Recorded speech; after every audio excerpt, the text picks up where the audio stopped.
Okay, greetings and welcome to our YOUMedia Hangout. It's a live hangout. Today is June 27th, 2019. We're really excited to see everyone. Hi. We're here to share some interesting information with each other and get some great information from Jeremy and Taylor. But I thought we'd do a quick icebreaker. Even though there's only 5 of us here. I mean, there's more because, you know, the ice will be broken quickly. Yeah, the ice will be broken quickly, which means that we can do more later. All right. So I thought we'd share names and the location and what summer activities, camps, or workshops we're doing in our space that we're really excited about. So I guess I'll start because I took the floor.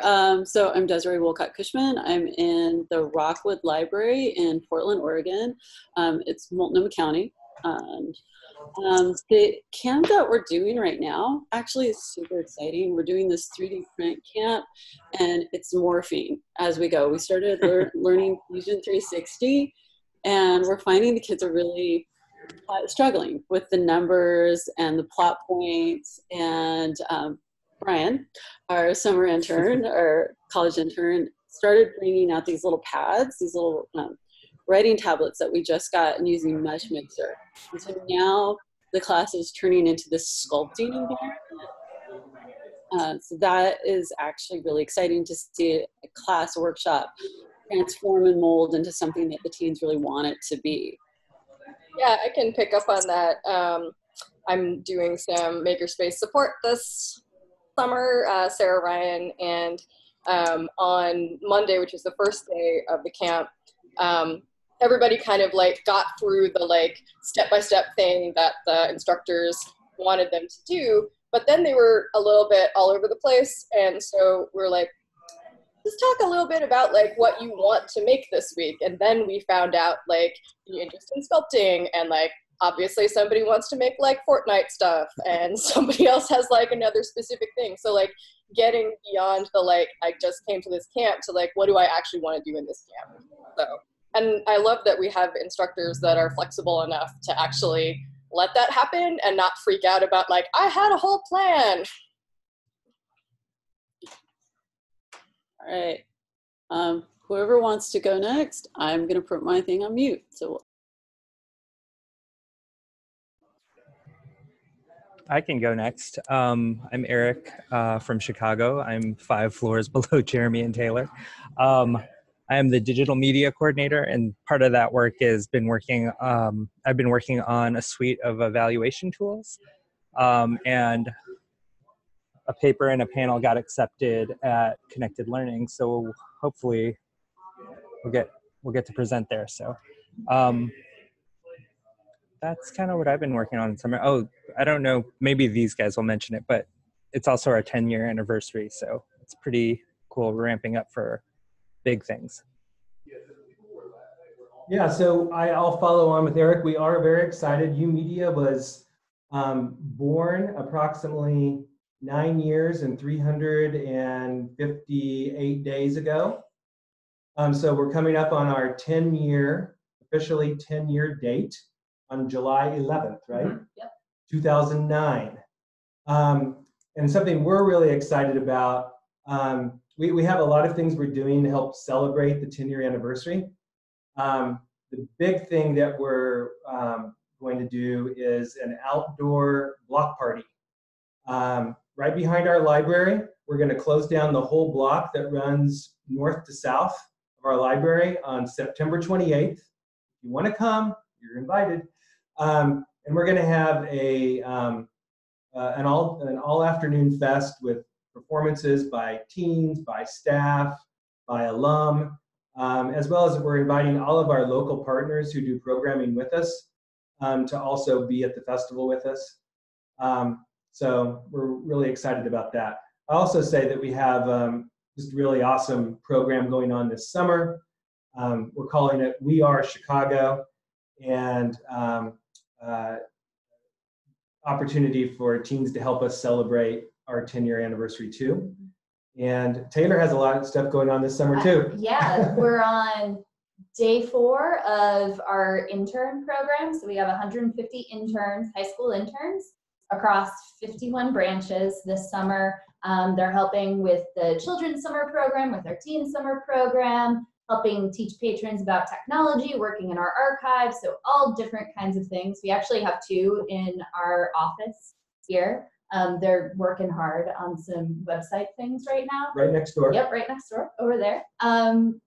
And also, really excitingly this summer, we're at the end of a grant from the Illinois State Library called Studio in the Library, where we were able to hire 2 visiting audio production and performance mentors.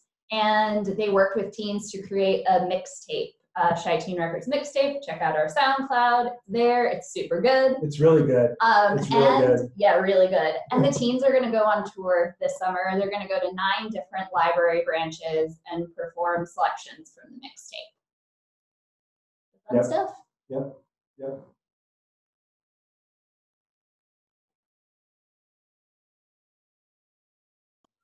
All right, Brian or Jeff there. Icebreaker question. What's your name? What summer activities, camps, or workshops are you doing? And what are you really excited about? I can go first since I don't want it to cut out again on me. My name is Jeff Bostick. I'm in Rochester, New York at Rochester Central Library. Let's see, this summer, well, actually tomorrow, we have kids releasing an album. They're supposed to be doing a performance tomorrow down in our auditorium. So that's going to be pretty cool. I'll go down and film and take pictures for them. Hopefully some of the kids don't get too shy and too nervous to show up, because they do get nervous a lot. But yeah, that happens tomorrow. I don't know, I'm really excited just to have the kids, keep making songs, making music, and coming in and recording themselves, and see what else the kids want to do. We're not open on the weekends anymore, but on the weekends I was teaching classes, so hopefully some of the kids and the adults that I've taught will come back and make some stuff.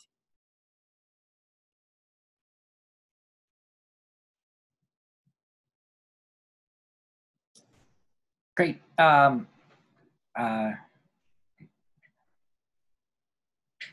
you hear me? Yep. Okay. All right. So yeah, I'm Brian Belknap. I'm at the Free Library of Philadelphia, and I'm at the McPherson Square branch. And a little bit of background about our particular branch. We're in Kensington, which is really the heart of the opioid crisis in Philadelphia. A summer ago, we had 700 homeless just in our neighborhood. We're in a park, and you see just open people shooting up and people overdosing. That's just a regular part of life around here.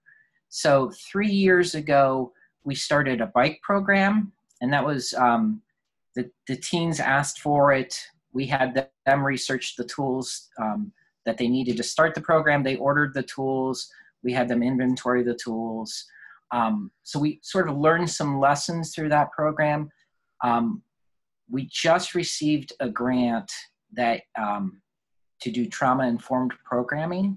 So what we're piloting this summer is we're taking the sort of lessons that we learned with the bike program, and one of the effects of trauma on a community is it undermines the sense of belonging.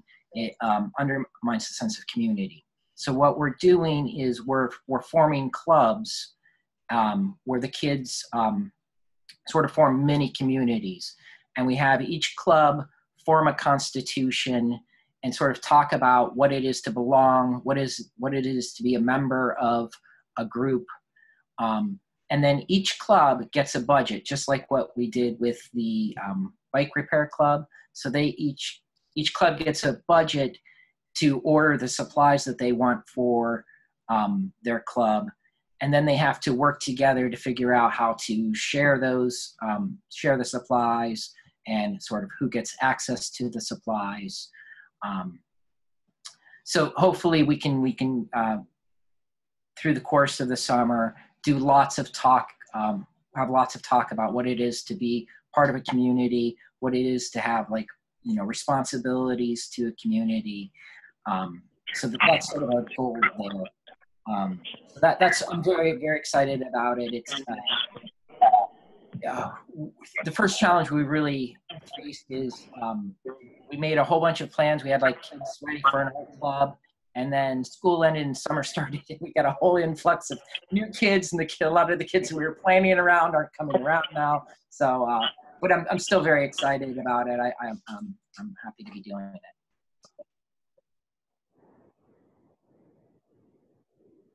It looks like Norfolk is trying to join us. Are you there, Norfolk? Hello. Yeah, we're here. Oh, good. So you're here, but you have no visual. Video. That's okay. Okay, so we can see you guys, but you can't see us. Yeah, no, we can't see you. I have when I click start video, it's let me try this. Okay, hold on. You don't have to, but Oh, hey, there you are. Hi. We're at another conference right now, and it's our lunch break. Sorry for joining you late. Oh, thanks for joining us. Yeah, thanks so much. Yeah. We're just wrapping up our icebreaker. If you want to share, can you share your names, your location, and what summer activities, camps, or workshops that you're really excited about this summer? I'm Nicole Steele from Norfolk Public Library. I'm from the Jordan Newby Anchor Branch, and I'm really excited about some DJ programs that we're doing this summer.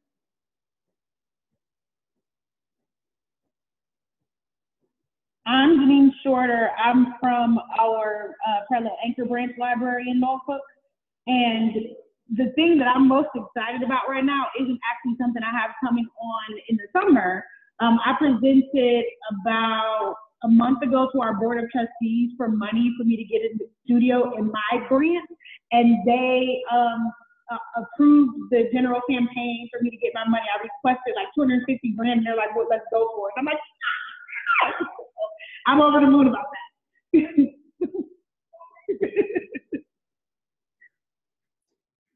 Awesome. Awesome. Thank you. Thanks for joining us. Actually, Norfolk, we need to talk because I need to interview you for a site survey. Okay. That's all right. There's also Kristen here. Kristen's here. Oh, okay. I don't see Kristen.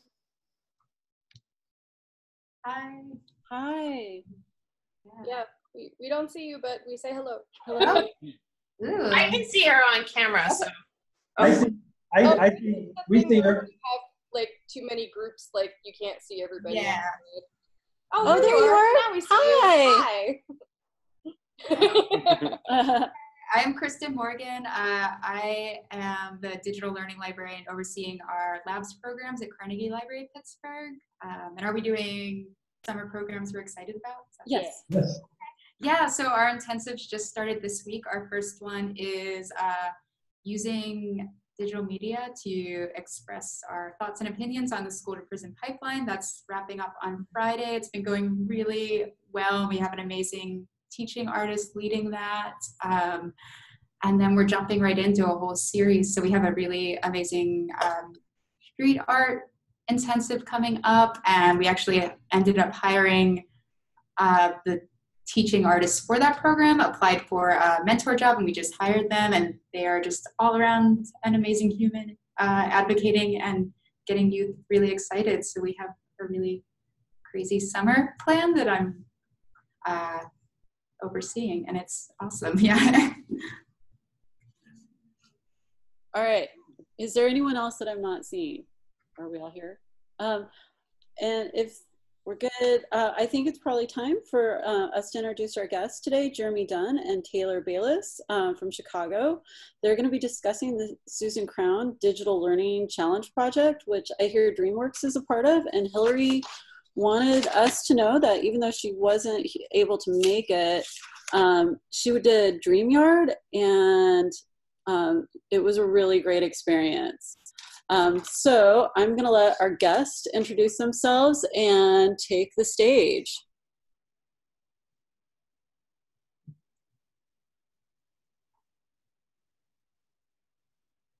Oh, Jeremy, you need to unmute to join us and do your presentation. Yeah, sorry about that. I was looking for my share button. And okay. Okay, and go in present mode here. Hey, can everybody see a screen that says Reclaiming Digital Futures at the top? Yeah, okay, great. Well, I'm really excited to share a little bit about this resource that's available now. Both Taylor and I were part of this project. And my goal, I think, with sharing this today is just to give you a very high-level overview of what this project and resource is, so you will feel interested in going to dig into it more, because I think it's a really great resource that has a lot of breadth and depth to it for programs like the ones that we run. So I really encourage you to dig into it after we've told you a little bit about this project today. Jeremy, can I interrupt for a second? Yes. We're seeing your presenter view, which means we see 2 slides, and just so we can read it better, we might, is there a way to share? Huh, yeah, let me see. I thought I had it set up to do this correctly. Sorry to interrupt. Looks like Vinny is connecting too.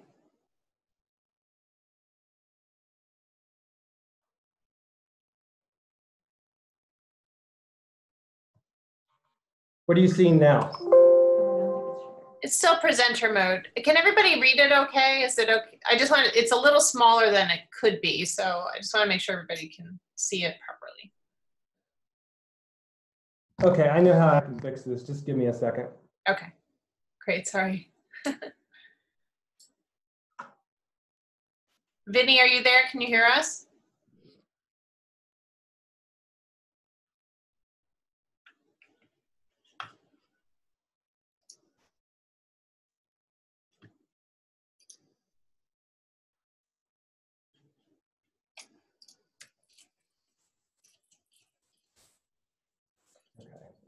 Christina, thank you for being my co-host today.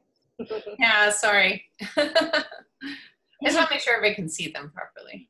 No, it's awesome. Yeah, Amelia can't be with us today. She's in San Diego on vacation. So it's lovely. Well, let me I'll give a quick update of my own while we're waiting. I'm Christina Ketchell from the National Writing Project, and I'm one of the things I'm excited about this summer is I'm teaching a course at Johns Hopkins called Teaching Writing Online. And I put together these curations of why I write and why I teach. And I put in all this YOUMedia stuff that I found online, and people were really excited about it. So my YOUMedia highlights. Okay, Hey. Is that it? Yep, perfect. Thanks, Jeremy. Okay, great. So this project was created by an RFP from the Susan Crown Exchange, which is based here in Chicago. And they have, the Susan Crown Exchange not-for-profit has focused on social emotional learning competencies and supporting youth programs that use those as the kind of the bedrock of how they engage with teens. And this particular project was released as the Digital Learning Challenge. And its goal was to find organizations from across the United States. It was a nationwide RFP that are considered kind of top tier programs with a track record of high level programs with trained staff, and bring those together as a cohort to uncover how they do what they do. And based on that research, to put together a resource that could support other organizations that are, that care about these same areas. So that's how this was produced, and that happened over the space of 18 months. So it was a pretty deep engagement. There were 8 organizations, and see how why is it there we go. Well, before I talk about the organizations, this was the approach. We formed a learning community of these 8 organizations, and then spent 18 months basically getting together and learning from each other and discussing how we run our programs, and then synthesizing all of that together. I think the great thing about this project, it was so well run because the Susan Crown Exchange also hired researchers from New York University to manage this process and to synthesize and put together all of what they learned from program providers like me and Taylor.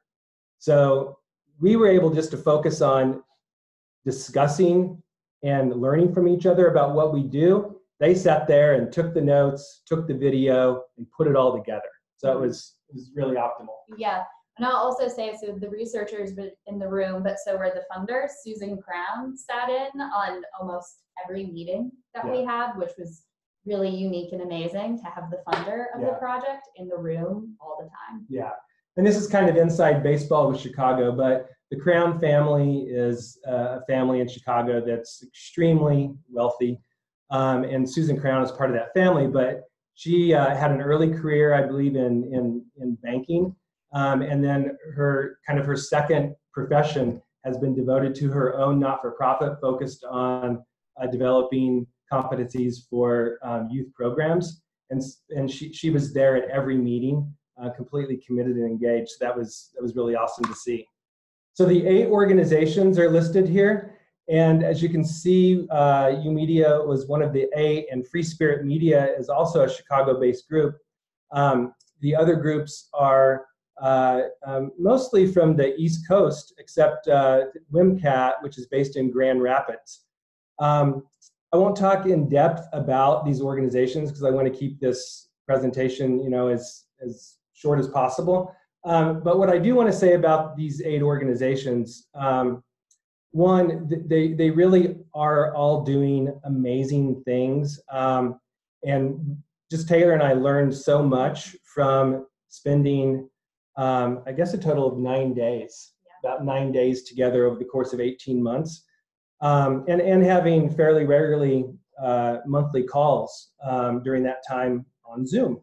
The other thing I want to say about these organizations is they were all so deeply committed to this project, and if you reach out to any of them, they will reach back out to you. So once you dig into this, if you want to go to any of these organizations, including us, and ask more about what you see on the Reclaiming Digital Futures site, you should really feel free to do that, because everyone was just so, I think, excited and proud to be part of this and be able to help create this resource with the Susan Crown Exchange. So kind of then moving to what the outcome of this is. The Reclaiming Digital Futures website is broken into 5 topic areas. You see the first 2 on this screen, pedagogy and technology. So all these topic areas came out of the research.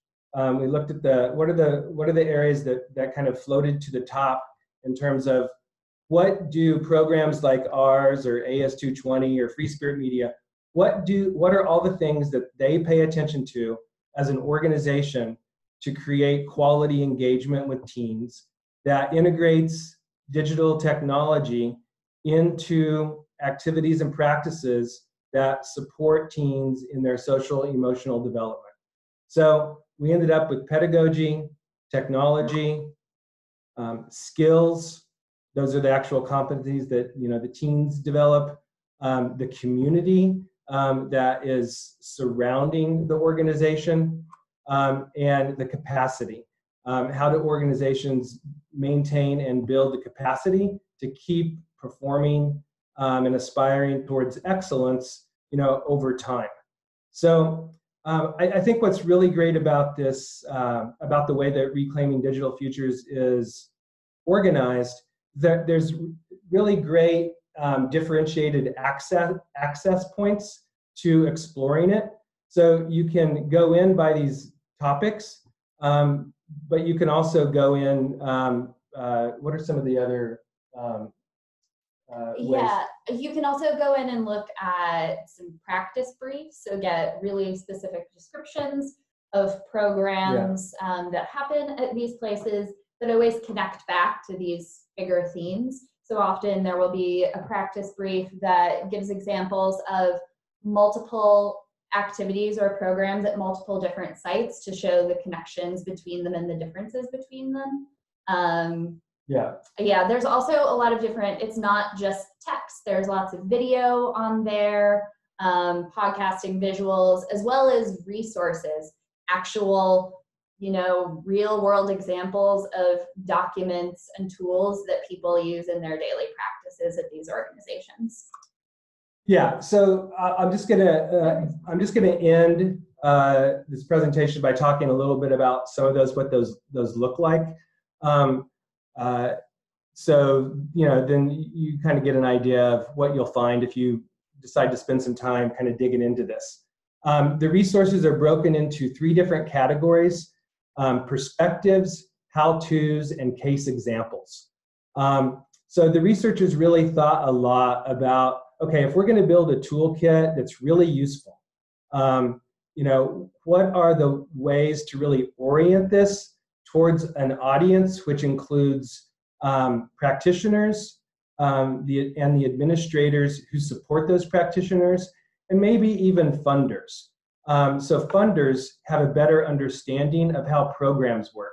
That was a major stream of conversation during our cohort meetings, talking about how do we as program practitioners help start conversations so that our funders can better understand how we actually work, and that they should think more about how they design RFPs that align with how we operate, because we're the experts. We know how to engage teams. We know when we see good outcomes, and we know what is required to get to those outcomes. So, I don't know how that will actually happen going forward, but there was a lot of thought into arranging this resource to help engage that audience, as well as program practitioners and administrators, which Taylor and I sitting in the room represent both of those. I'm an administrator, Taylor's a practitioner and administrator too. So this is just some quick examples of what you'll find when you start digging into the actual resources. These are specific resources developed by the different 8 organizations, including ours. So here you see the 3D print shop, client-based work as pedagogy at Digital Harbor Foundation. So connecting a specific program they do, 3D printing, and then what is the rationale behind that? How is it designed? And how do they interface with clients in this program that connects teens who are learning how to use the 3D printer with a client who needs a product. Then at the bottom left, peer-to-peer professional learning around informal digital learning. So in this case, what are practices that our organizations use to help our staff increase their competencies in programs that are outside of school. And then wrapping up this, I just wanted to show a snapshot of 2 specific case examples that YOUMedia contributed to. So one is our professional learning support model. And in this case example, we basically laid out a logic model for how teen services at Chicago Public Library, which is the larger department that YOUMedia is part of, how do we support our staff? When we plan our regular cluster meetings, or when we create resources that we put on our intranet, or when we have staff from our department, from our central department, go out to branches for meetings.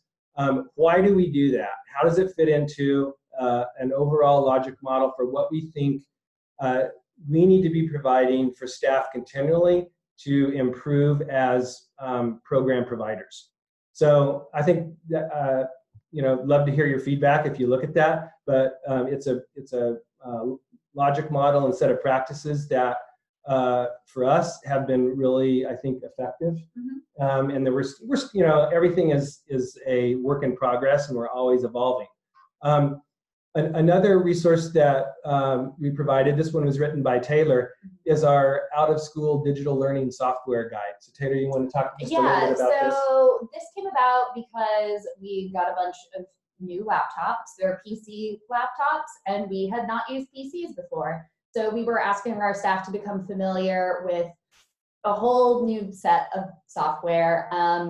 And so we created this guide that listed all of the software that was available, what it could do, and also tried to link it to resources that we found that could help them learn on their own in a variety of different ways. So, video tutorials that we vetted, more text tutorials, and then also things we've created ourselves, as well as program ideas that connect with the software to kind of give everybody a leg up as they're starting to learn how to use all of this new software. And we tried to integrate this into our professional development and do touch points, and so people can ask questions or submit new ideas to this guide all the time.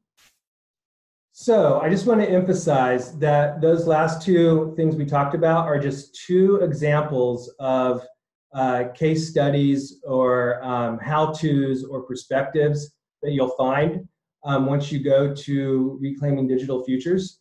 It's digitallearningpractices.org, and I'll put that in the chat thing too, so you have the URL. But that's kind of the long and short of the presentation that we prepared today. And so, Desiree, I'll leave it up to you if you want to open it up for any questions and answers, or if we're moving on to the next discussion. But Taylor and I are definitely available at any point to talk more about what's on here, or talk more specifically about the resources that we help create that help tell the story of how we run programs at YOUMedia and Chicago Public Library. So thanks for the opportunity to tell you about this great resource, and I hope you take a look at it and tell us if you find it useful, and if you do, that you also share it more widely. Oh, and I also mentioned that you'll see on the Reclaiming Digital Futures website that they are allied with University of California, Irvine, and the Connected Learning Group, which is helping broadcast this resource and get word out that it's a resource that's been built and is freely available. Great. We have about 8 minutes for questions and answers. So if anybody has questions, feel free to ask Jeremy. And Taylor.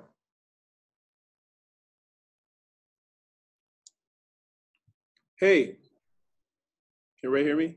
I hear you. All right. We're actually going to be partnering, or trying to start partnering with college programs here. Kids that make music, kids that do, digital media.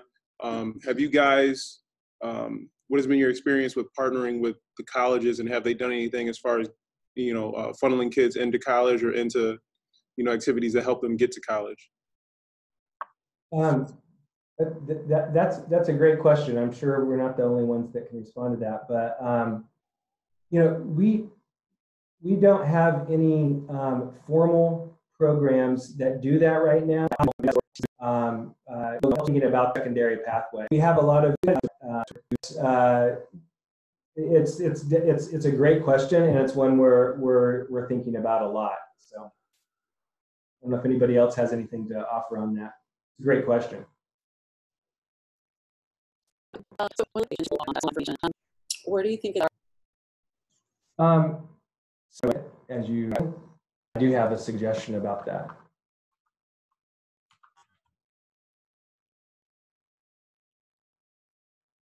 So I want to see, okay, what sort of technology resources are available here. If you click in, that kind of presents some projects, the use of technology, approach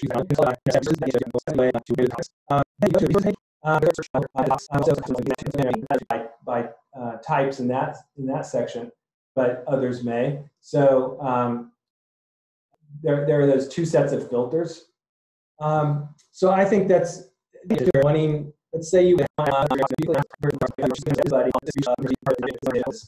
the individual brief. So like when Jeremy was looking at the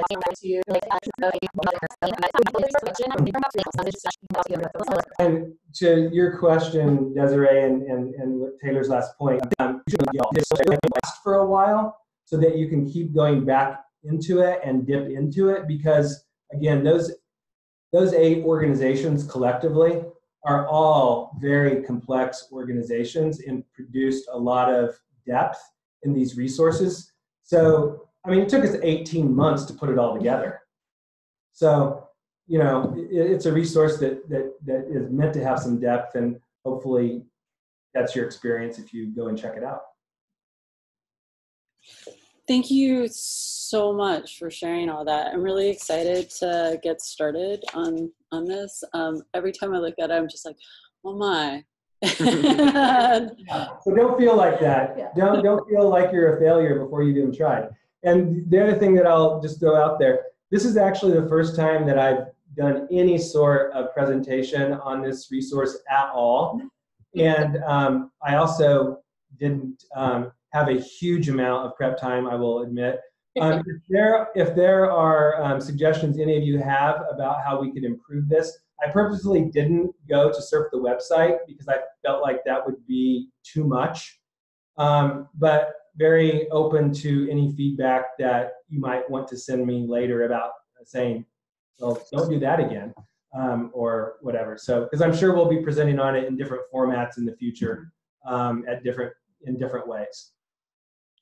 Cool. All right. Well, thank you again. And we're going to go on to the next portion of our group discussion, where we're going to talk about food and our spaces. We decided not to do a breakout session this time because last time it seemed weirdly complicated and not everybody got what they needed. So we have 3 questions and that we're hoping that you all can answer and then share back. And I don't have an organization for this, so really just share out as you need to. So do you have food for youth in your spaces? Do you have partnerships with local food banks? Do you have rules or guidelines about where food can be eaten? And if you have a written policy about that, can you share the link with us? So does anyone, like, kind of show of hands or text in the chat, does anyone have food in their spaces? Or does any, yeah, all right, yeah, same here. Does anyone, show of hands, not have food in their spaces? No? Okay. We have. Oh.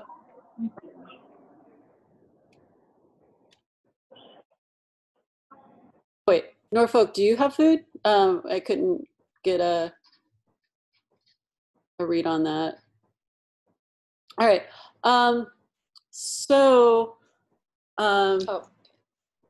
Yeah, we have a mixture. All right. They just posted in the chat. Do you see that? We have a mixture. Some locations do, some don't. Okay. All right. So we have food in our space, and we've been trying to create partnerships with our local food bank, or we have this right next to us. We have a food bank and community clothing location called Snowcap, but we've been really unsuccessful. We're really looking for ways to connect with our community, and maybe you all are experiencing the same challenges. So I'm gonna let other people talk now. Mute my.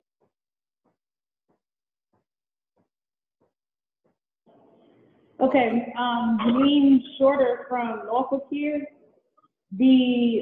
So we've had a mixture of that. Now, prior to me working in libraries, I was able to get USDA food to bring programs to like my Y when I was doing programs at YMCA. But what I've found for us when we're trying to get like a nonprofit to bring the food into this type of a space, they're like, are you an after school program? Do you have enrollment? I'm like, but I have kids that need the food in here, and we are serving that role, but we don't have to roster in the same way. So what I've been trying to do is wrap my head around how do I meet the needs of my team in my space, but still meet the needs of these people that are providing the food. And I haven't figured out how to cross that bridge. But I do have at my particular location, okay, so the location that I'm at now, I have a lot of people in the community that know the need exists. So they will literally call me and say, I just ordered you 5 pizzas, and pizzas will arrive. Or they'll call caterers and I'll get food. The problem is it's not on a schedule, so I don't know if I have food on Tuesday this week, but not next week, so on and so forth. But I don't complain about it because I appreciate that there's something available and we can have it. At my previous location, I had the money to go buy whatever I needed, so it didn't matter. I just need to go get it done. And then some of our other locations, it's not an option. You can't have it under any circumstances in the building. So, at our location, we allow them to have food in the program room when you're doing a YOUMedia program, but that's just food that they bring in. We want to do some kind of after school thing, but we just haven't, we're still pretty new, so we're still trying to get everything together.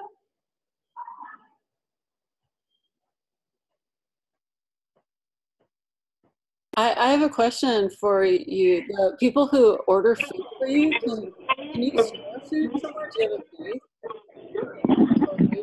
Can you say it again, please? Do you have a place where you can like store food in your location? So if you ask your community members to buy, we have full kitchens, but usually the kids aren't. It's not anything that I need to store because when I get, they'll usually send me like a platter of sandwiches, or I'll get like some chicken and wedges or pizza. They're calling local restaurants because it still has to be prepackaged. I don't have anyone bringing a cake that Grammy brought in. It's all prepackaged food prepared in restaurants that we get, and we usually get it that same day. Sometimes it's like a platter from the grocery store or something like that. But it's usually people from the kindness of their heart, they've called an organization and they've had it delivered to us at the library. But that's unique to my location, I think. I don't think that's happening anywhere else.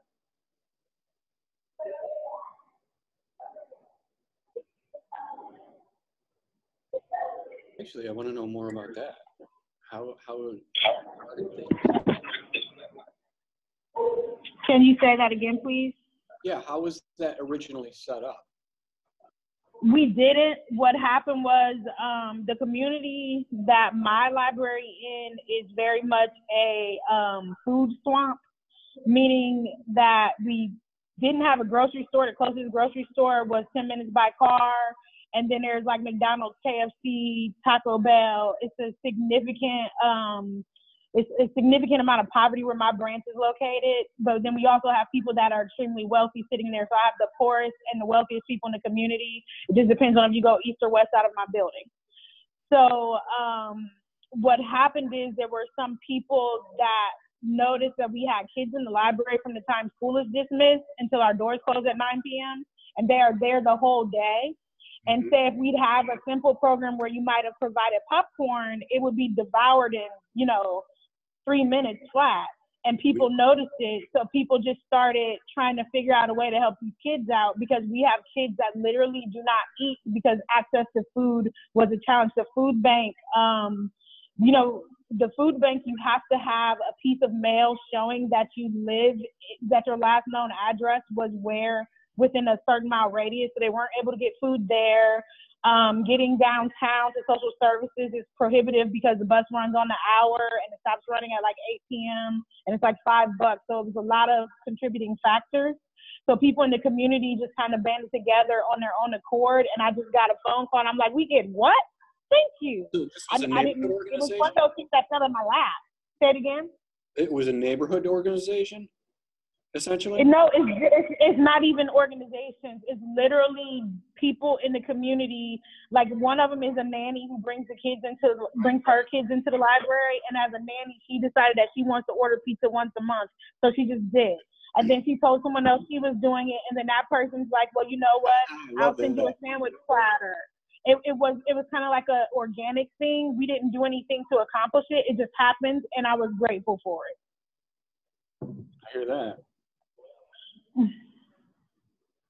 Thumbs up. That's like good organization of the community. I see someone put that summer meal program. We do that throughout our whole system too. We do that in Norfolk as well, but that's only the summer.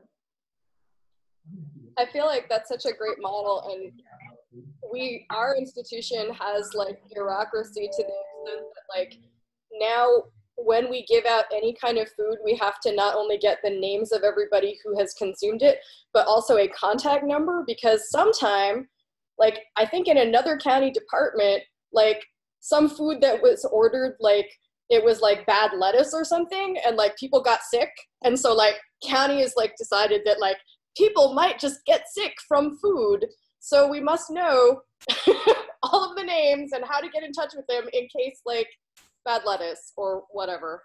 So that's cool that y'all don't have so many hoops to jump through.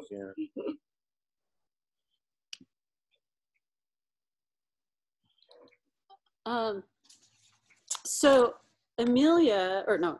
Amber Green from Loveland, Colorado, she wrote in, and she said that they partner with their local food bank and their Rotary to provide shelf-stable snacks during all business hours. And they also have a kids cafe 5 days a week for an hour in the afternoon. They're a licensed food establishment through the health department, and all the staff are required to pass food and safety and civic rights training. And they can also send home bagged lunch with enough canned and dry goods to make 2 meals through the partnership with the Kid Pack. Wow. They said that they don't allow gaming in their food room, or they don't allow the food in their gaming room, but they do allow it everywhere else, including next to the computers. And because of this, they saw behavioral incidences decrease quite significantly. Kids aren't. Yeah, kids aren't hungry. Yeah. They're not so mad and upset at life. Yeah. Is anyone else out there, like, do any of you all have food handlers cards so you can do this? Yeah, we run several programs. We have a formal contract with the Food Link in the area. So a number of our public libraries in the city actually get the snacks for the kids every day during off-school hours. And then we feed them. Usually it's just a snack and not a meal, but we also run several programs working with other community partners, like Action for a Better Community, Community Place, Justin Ortiz organization. They all come in here and they work with Food Link also, receiving the full meals, so they will give those kids the meals. But since the kids are in the library all day, what we've noticed, especially up here, is that all the extra food goes out to all the extra kids just hanging in the area. So that works out really well.